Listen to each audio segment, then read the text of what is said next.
We've been talking about Viksit Bharat for 2047. The government has set very ambitious goals, and I understand security is going to be a key part of it.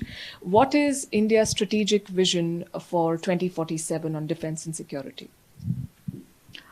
Ms. Palki, firstly, when we talk about prosperous nation at the rate of 2047, I think two prefixes are very important: progressive and peaceful. And moment you add this, the net security provided happens to be the Indian Army. When I'm saying all the three services all together, we become very important. So therefore, when we talk about the national security strategy or we talk about the dime, I think T has suddenly got added on itself because that has become very important, what we saw recently. So first of all, as far as the national security apparatus is concerned, there we play a very important role because as a security assurer, we need to have the capability of war fighting on both the fronts. And if we have the war fighting capability, then only it means that we'll act as a deterrence.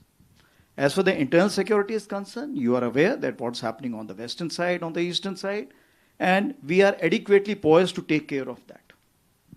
Also in terms of HADR and other things, we are doing our job. Now what more is emerging is the gray zone.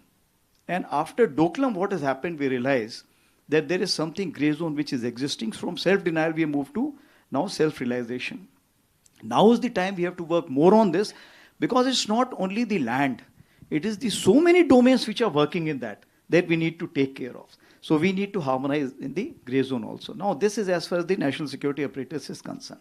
Atmanirbharta we have already discussed. I would not like to cover that. Then we also need to look into defense diplomacy. Now, defense diplomacy, we can play a very, very important role. Soft power, we are the way we are. Defense exports, we can encourage in a big way. Then best practices of the host country. We exchange our training teams, we exchange our training teams and other exercises what we are carrying out. And we find that a lot of experience can be gained from each side. Also, there are a lot many the military narratives which are required to be synergized. In terms of so many if I can say the regulations and resolutions which are passed in the UN, where we need to sit together. UN peacekeeping force. Now I'll give you the example of resolution number 1235, which talks about women empowerment. Now that is something we have recently had a great discussion with Japan. We are having with other countries also. And we are one of those countries where 5 female engagement teams have been deployed. So this is as far as the diplomacy is concerned. Now, as far as the nation building is concerned, I think there is no end to the list which I can start on and on: environment conservation, women empowerment, infrastructure development, and sports, national integration. So there are a lot many things which we are doing in nation building. I'll just to give it a small kind of a summing up point on this issue is, when I carried out a discussion on Ladakh itself, we realized the army brings on the platter more money than the tourists bring on the platter for Ladakh. So wherever we are deployed, the local economy gets a big boost.